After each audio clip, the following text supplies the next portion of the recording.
Alright, I'm finally doing it. Finally remembered. Just got home. I got the drain pan. I got the light. And we're gonna fix the fuel filter that's leaking. I just replaced these the 13th. So it's been a few weeks. But as you can see, well, you can't tell, but there's diesel fuel all over this filter. This filter right here, there's diesel fuel all over it. So we're gonna take it off and see if the gasket's dirty or something. It looks pretty close to that top housing, and this one's got a pretty good gap between the housing and the filter. So I don't know if I just squeezed the gasket too tight or what. I mean, I didn't freaking I tightened it down as normally as I usually do. So I don't know, but we're gonna get it off and see what's going on, because it keeps sucking air. I should have brought paper towels. Oh, you know what? We gotta close these. I don't want to get splattered. And no gloves, because we always forget the gloves. No, we don't ever use gloves. We don't remember to get the gloves until after the job's done. I don't want to get splattered. Be very careful because it's slippery.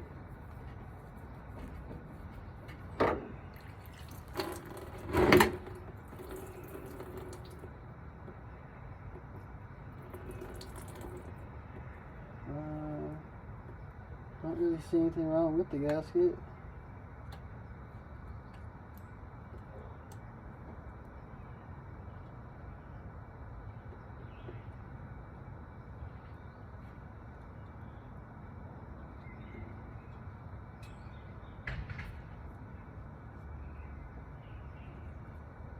Maybe it's just the wrong gasket.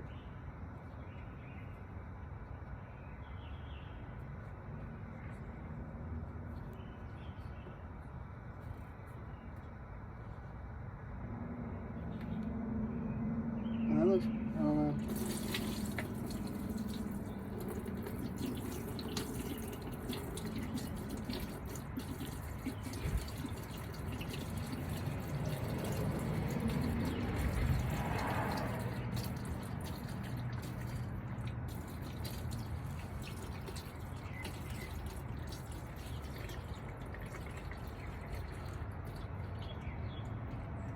This surface looks a little scratched up. Not sure how.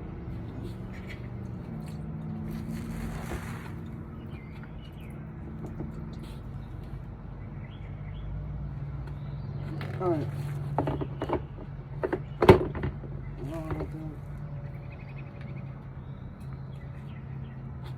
Fuck, let's put that on.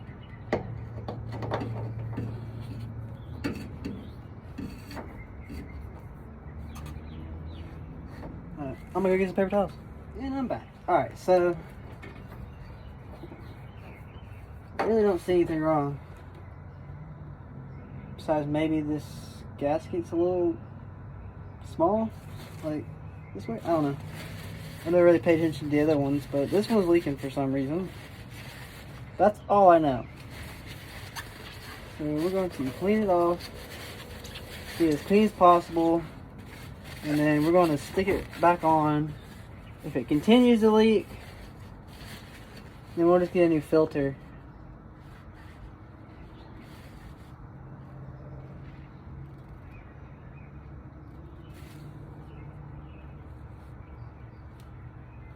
I mean, I don't really see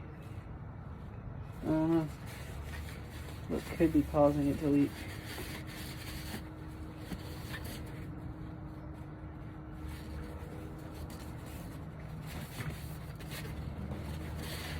Oh, you're gonna be fucking kidding me.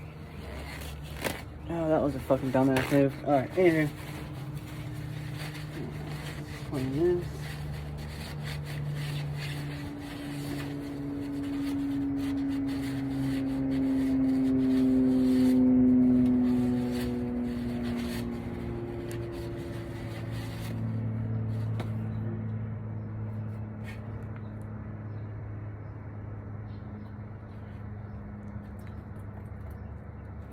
Alright. Put a little bit of diesel on the gasket. And yes, my pinky is clean. Let's see if we can fucking get this thing on. I don't know who mounted this fucking what do you want to call this? FFM here. But it's super fucking close. Well, I mean, it's like a quarter-inch gap maybe. But anyways, it's super close. And no, I'm not ragging on it. I'm not that strong. I got chicken arms, so. And plus, there's diesel fuel all over it, so it's kind of slippery. I'm gonna get the brake clean, spray it off. That's hand tight.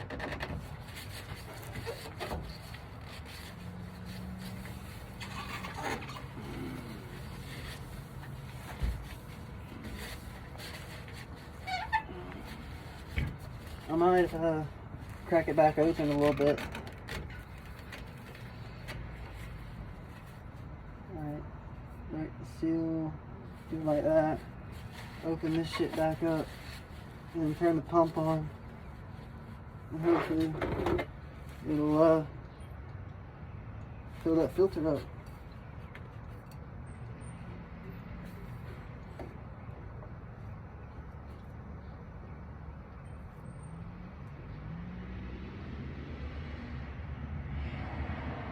Fill the pump on.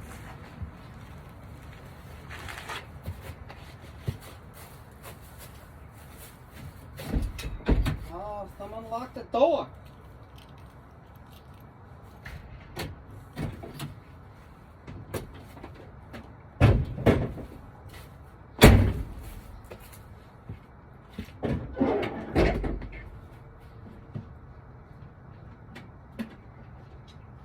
Where's the button? There it is. Ooh, they're making noises. They're making some weird noises. Ooh, you got quiet. Is he dripping yet? What's up? Coming out. Ooh.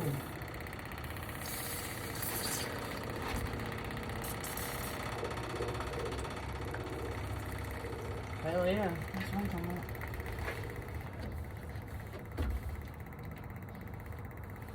Alright, hand tight. Now we are going to move this.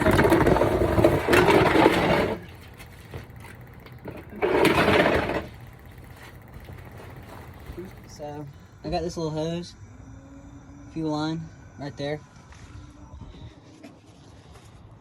And I'm going to need this flashlight. And up here, under the hood, I got this little T-handle. Turn that little T-handle. Hopefully I'm not making a mess. And it'll hopefully get all the air out.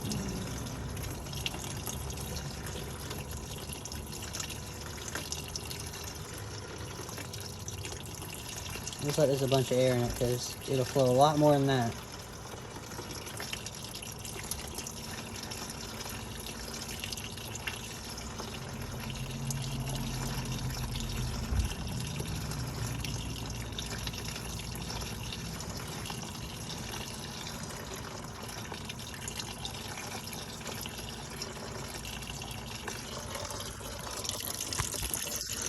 Let me open it up a little more.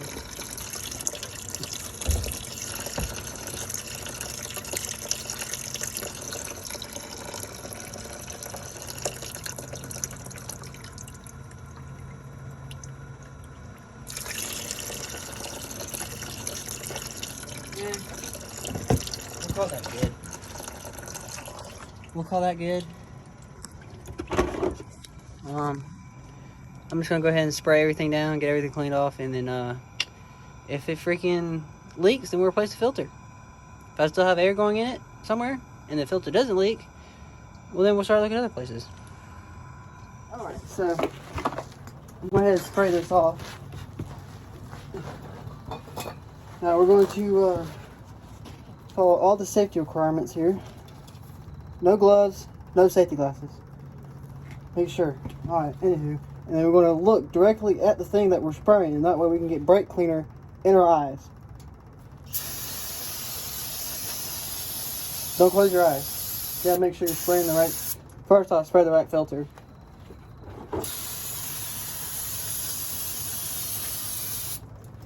Just like that. Oh, you know what my dumbass did? I sprayed the filter. And now I don't, what was it, the 13th? I don't know how many miles it was though. I just wiped off the date and the miles on the filters. I didn't think about that. Oh well. Honestly, I think I got a video. So I'll get back in the video and look at what the dates were and the mileage. It's a good thing. Good thing I take videos of everything I do. Just in case, you know, if I messed up. Alright, so these are bone dry. That's tight, that's tight. Alright, so next thing on the agenda is to replace this 4-wheel drive actuator switch thingy bobber, because it's not working. And there's $4 worth of diesel right there. Oh well.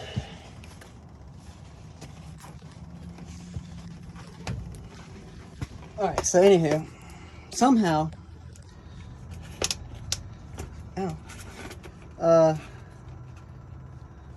we gotta get that switch out.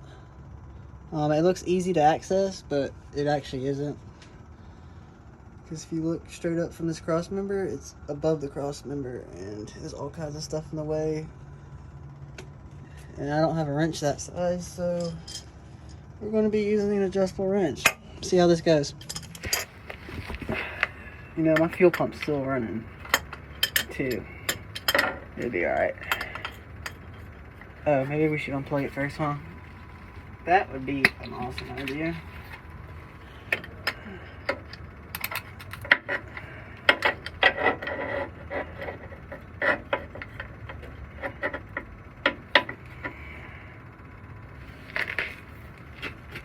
I don't know how tight I tightened this before. I just replaced this thing like not that long ago. Oh, okay, there we go. Cool. Either I stripped it or I loosened it. We're gonna go with loosen. Obviously I didn't loosen it good enough.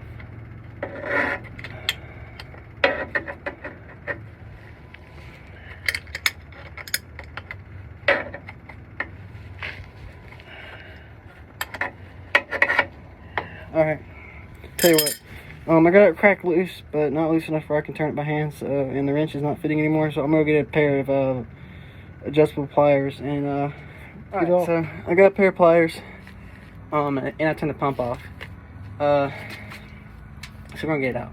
Now, I've seen a lot of times where these switches, you go to plug them in, and it bends the terminals inside, and you don't realize it. And that's why they don't work, because the terminals are bent inside of it. So you could really just take it out and bend the terminal back straight, and all is good. Especially this being fairly new, but and never really used, because I don't ever use 4-wheel drive. But you know, it also could be a defective part. I don't really take chances. I don't want to also mess around trying to bend the dang thing straight, so I went ahead and just bought a new sensor. If the terminal is just bent, cool, I'll throw it back in the box, put it back on the shelf. If this one ever fails, the new one, and I'll just have a spare.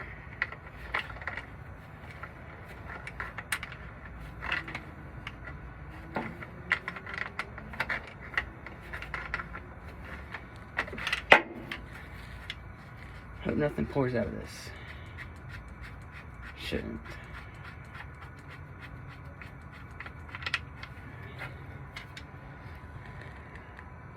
Alright, so the terminals are not bent.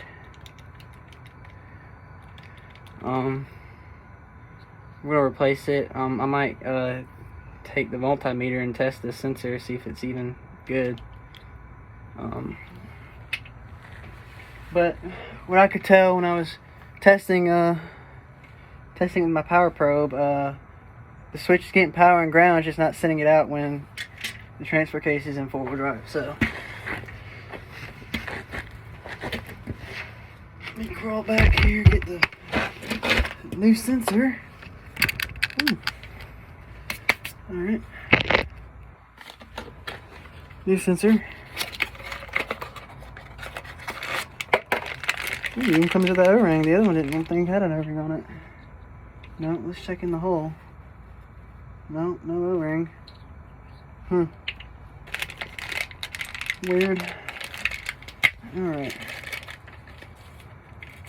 Now it is very possible also that the plug could be messed up too.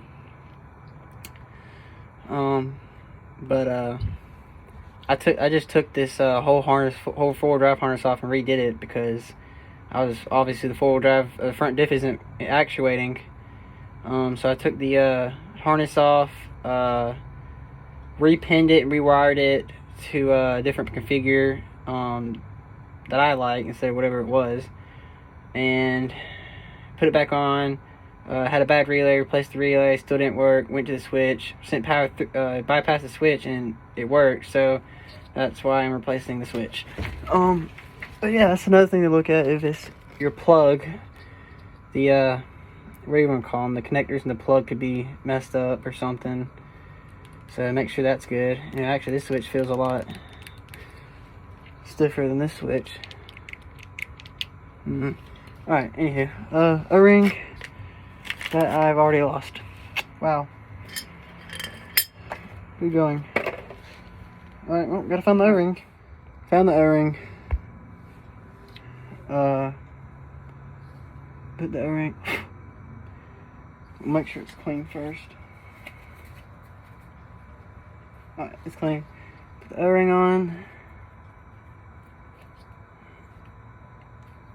Not sure if it matters or not. The other one didn't have it. It didn't leak, so whatever. We're gonna put this one on.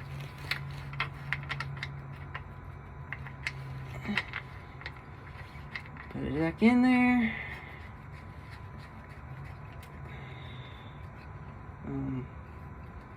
That's a little awkward. If it don't freaking go, force it. That's my motto. If it strips, leave it. If it leaks, Mr. Gasket it. No, I'm playing. Don't do that. You don't want to mess nothing up. That's for sure. Especially in an aluminum case. You know, aluminum's more easy to fix. Just drill it out, helicoil it. I don't think I got a helicoil this big though, so we're not gonna do that.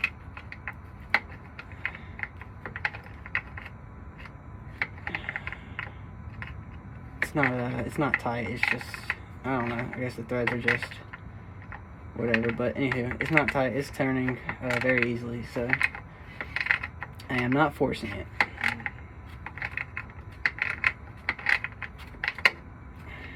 I would recommend, you know, getting a wrench that fits this to do this with, but this is my truck. I'm not really worried about it. So we're going to use this, or I'm going to use this. Do whatever way you feel comfortable, and don't ever do anything I do.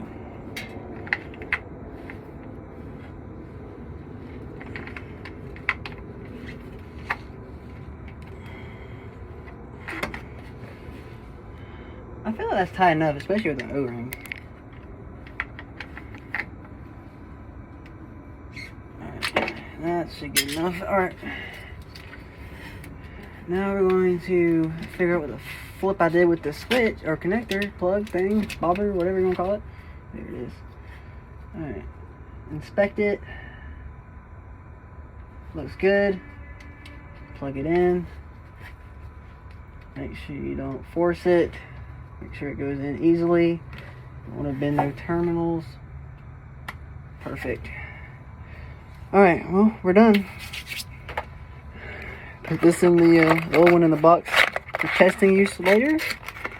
And now we're going to unplug the fan relay and turn the key on and put it in 4-wheel drive and see if the actuator actuates. So I'm going to put y'all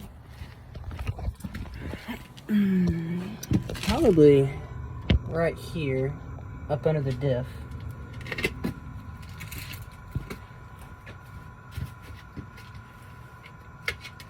Give you all a light so I know what they're looking at.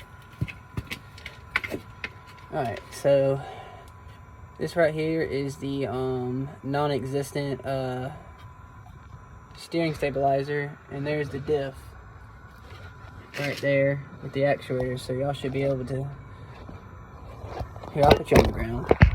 Y'all should be able to hear this actuator actuate when I put it in 4-wheel drive.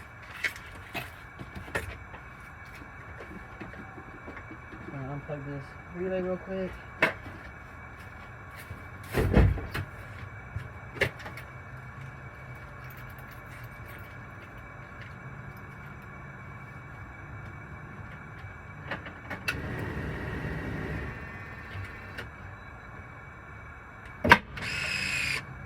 Heck yeah.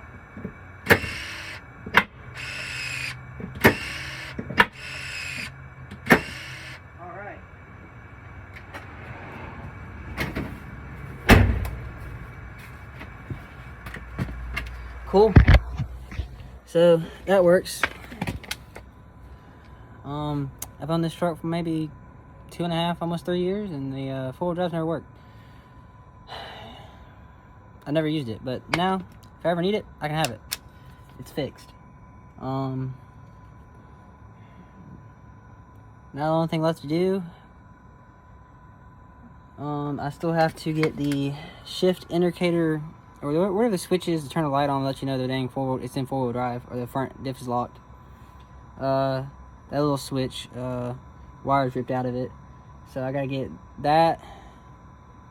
I need to get 4 new shocks, but I've been waiting to do that because I really want to axle swap it, and I don't want to buy shocks, or I don't want to spend $500 on shocks.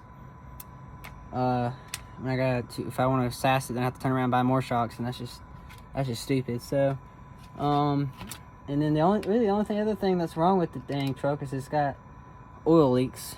So, yeah, that's the only thing I gotta do left is to fix the oil leaks and solid axle swap it. So I won't have any more suspension issues. It'll ride better because it'll have shocks that aren't blown. The shocks when I bought the truck were blown, so I've been riding around 2.5 years, 3 years on blown shocks. But anywho, that's it for this. So we assess the fuel filter issue. If it continues to leak, I'll just replace the fuel filter. If it stops leaking, but I still have air in my problem, obviously we're gonna have to track down where it's sucking air next. I just noticed that filter was leaking. I didn't have a problem until after I replaced the fuel filter, so obviously it's got to be the fuel filters. But anyways, we fixed that, hopefully, and finally fixed the 4-wheel drive. So yeah. Anywho, I didn't video none of the harness for the 4-wheel drive, but I took it off because I wasn't getting any power, and there's like 2 relays on it.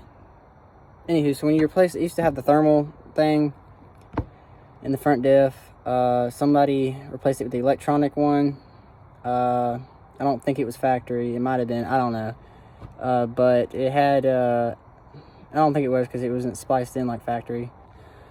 But it had an aftermarket harness on it, but it wasn't the normal one that I'm used to. I'm used to the three wired one. This one had like 8 wires and a relay, and the relay was bad. It ran off like 3 grounds and a power, and 2 other wires. But honestly, it was confusing. Not to me, but it was the way it was just stupid. So I did it the simple way. So now it's only 3 wires, no relay. It's just 3 wires, power, ground, and switch from that switch on the transfer case. So you got 12 volts key on power, which is brown wire. You got a black wire, which is ground, and then you got like I think a blue wire that goes from the switch to the actuator. So yeah, so that's it. It's just 3 wires. I wired it in. I cut out the whole I took all the other wires out in the relay, got rid of that. Redid the whole harness in Testa tape, so it looks kind of nice. What else? Oh yeah, and then I put it all back together and it still didn't work, and then found out the switch was bad, which is weird because it's a brand new switch and it hasn't even been used. So got all that fixed. So yeah, 4-wheel drive works now, and hopefully fix the fuel leak. The only thing left is the oil leak. I know I said this already fucking 5 times, but whatever. Obviously we gotta make sure we plugged our aftermarket fan relay back in. We don't want our truck to overheat. This one came with the truck when I bought it. It's for the lift pump bypass, so it doesn't run off the OBS sensor.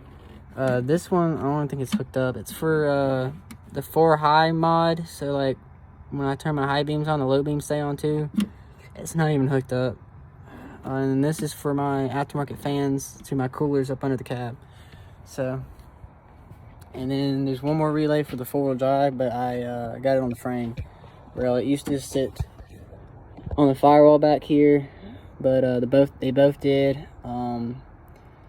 But I took one of the relays out, so instead of running it up the, I had a problem with the wiring. This video's getting long. I had a problem with the wiring. They ran it up against the exhaust, beside the exhaust, and they didn't have a heat shield or nothing on it. So it melted the wire. So I actually had to redo that 4-wheel drive harness once before, and I never tested to see if it worked. I just cut all the melted wires out and spliced in new ones and put it all back together. But obviously the other day I was like, man, I really want 4-wheel drive, even though I don't use it. I wanted to see what was wrong with it, so I pulled the whole harness off and redid it. But anywho, yeah, alright, that's gonna be it. Alright, so the truck doesn't seem to be sucking air no more, but it's only been running for 6 minutes maybe. But if it had air in it, obviously it would have been missed already. But anywho, I just tested the 4-wheel drive. 4-wheel drive works. I did hear a popping noise when I was turning, so I'm sure the axle's binding, because the previous owner, I'm sure he's got the torsion bars maxed out, and I haven't even touched any of that, so mainly because I didn't want to do alignment. But so I should probably lower those down. I don't know. It's been fine for 3 years, so I won't touch it. Like I said, if I use 4-wheel drive, which I haven't in the last 3 years, so but if I do, I'll make sure not to lock the wheel when I'm in 4-wheel drive. But anywho, that's gonna be it. So looks like everything's fixed. The only thing I need to fix now is the oil leaks, which I've already fixed 1,000 times. This thing, 6.5 valve cover just like fucking leaking. I don't know, but I haven't fixed it again because I done took the injection lines off probably 1,000 times, and they're probably worn the shit out. They're probably worn out. They're probably like, the next time I take them off, they're probably gonna be like, yep, I'm done, and break, so, or leak. So that's the reason I haven't replaced the valve covers again. Now they have like these, I guess you call them braces or whatever, that go on top of the valve cover or even the load. But you know, I replaced the valve cover, brand new valve cover, replaced the gaskets. But anytime you try to torque it down to factory specifications, it just crushes the, it bends the valve cover instantly, crushes the cork gasket. That's the problem, is the cork gasket. But it rips the cork gasket, and then obviously if it rips the cork gasket, you know, it's never going to torque right. But anyways, it just bends the valve cover. So I usually just get them hand tight, but with all the vibrations, they vibrated loose one time, and I lost some bolts. So anyway, they're leaking again, and I torqued them down as factory specs the last time. It ripped the gasket instantly. So I missed the gasket all around the valve cover, or where I could reach, because it's kind of hard to get to. But it's still leaking pretty good. So next time I replace the valve covers, I'm gonna get the braces. I'm gonna try and get a different gasket. I may just use Mr. Gasket. I may not even use a gasket. I may just freaking put a crap ton of freaking Mr. Gasket on it. Obviously not enough to where it's gonna get inside and mess something up. But I'm gonna get Mr. Gasket it, get those braces, and probably new valve covers because I done bent the new ones. So yeah, new valve covers. Injection lines. I'm gonna get new injection lines this time if I gotta replace them. And you gotta get a new intake gasket. So yeah, it's hella annoying to replace these valve covers, but I'll probably do that next because I'm really tired of working on the engine when the engine's only been in here like 8 months, maybe a year. No, it's been in here a year. No, since July. It's been here since July, so we'll say 6 months, maybe 7. So it's only been here 7 months, and it's had oil leaks since I put it in, really. So I want the oil leaks fixed, and then I'll be happy. Fuel filter, I just checked it. It's not sucking. The truck wasn't missing or anything, but you can see it running right there. It is still leaking, so maybe even worse than it was. So we're gonna go to a parts store real quick and get a generic filter to put on here for now. Kind of sucks. Brand new filter. I don't know. Okay, so after editing this video and going back and watching what I was doing and what was, going back and watching it, I realized I don't believe the fuel filter was even the problem to begin with. So the filter had diesel fuel on it, but that could have been from 3 weeks ago when I changed the fuel filters. If you pay attention in the video, you'll notice that I cracked, when I was bleeding the air out, I cracked the filter open to let the air out and diesel fuel was going everywhere, and I just tightened it back down. Well, after brake cleaning it and drying the filter off, what I forgot to pay attention to and what I forgot to do was there's a little bowl area on this filter on the top that diesel fuel can sit in. So I brake cleaned and cleaned off and dried the whole filter, but when I moved the truck from the driveway to the road, obviously the truck moved and the diesel fuel spilled out over the filter. So when I got back out to check to see if it was leaking, of course the fuel filter was soaked in diesel fuel and dripping because I forgot to clean the diesel fuel out from this bowl area. So that's my fault. I'm no professional, so I do make mistakes. But lesson learned. Obviously, the filter could have been the problem, but if the filter was leaking, like I said, there would have been fuel in this bowl area, and there wasn't when I went back and looked at the video, actually paid attention. There was residue on the outside of the filter. It wasn't soaking, dripping, or nothing, but just there was diesel fuel on it, so I was having a problem with sucking air. I saw this is the only thing I could find that had diesel fuel on it, so I just automatically assumed the filter was leaking. But yeah, so I went ahead and bought this filter, and I was going to change it, but after watching the video, I don't believe it's the filter. So now I know better for next time. Pay attention, whatever. So now we got to figure out if I'm gonna drive it. If it's still missing an idle or whatever, normally it's only when it first gets cranked and the fuel system getting primed or whatever. It doesn't really do it after it's been running for a minute and all the air's out. But if it still does it, we'll try and figure it out. The only other thing I can figure is either the FFM system is leaking, possibly, or I got rid of the inline filter before the lift pump, and I just installed a little, I guess you'd call it a coupling, just a couple of 2 half-inch hoses back together. That could be sucking air maybe. So I believe the whole FFM system's under pressure because it's after the lift pump. So if there was a leak there, it'd definitely be leaking diesel fuel somewhere, and you'd see it. Anything before the lift pump, which like the coupling I put in, would be under vacuum, so suction. So it would be able to suck air and possibly not leak diesel fuel. So I'm gonna go and check that. Make sure nothing's leaking, cracked, whatever. I'm gonna check that next. If it still becomes a problem of sucking air and missing an idle or whatever. But other than that, good thing is we got the four-wheel drive working after 2.5 years. I finally had the, or I finally stopped being lazy and fixed it. So four-wheel drive works. It didn't seem to be missing just then, and I just took the fuel filter. I just had the fuel system open, so if it wasn't sucking air then, I mean, it should be fine. But whatever. Or maybe it just had air trapped in it from when I changed the fuel filters. I don't know. But anywho, because I don't believe I ever cracked. I don't even think I cracked the filter open when I was changing them. So I might need to do that. But anywho, yeah, we'll do that. We'll crack the filter open, drain it a little bit. The water separator is what I'm trying to get at. And then if it still becomes a problem, we'll go from there. Anyways, I done dragged this out long enough, so I fucked up. I caught it. I'm still gonna post this video so y'all can see how of a dummy I am. But anywho, full drive works, and yeah, that's about it. That's all I got. There also could have be an issue in the tank where it's sucking air through the straw or whatever. But I always keep my truck at a full tank. I never let it get below 3/4. Most of the time when I start seeing the needle move off of full, I'll stop by the gas station and top it off.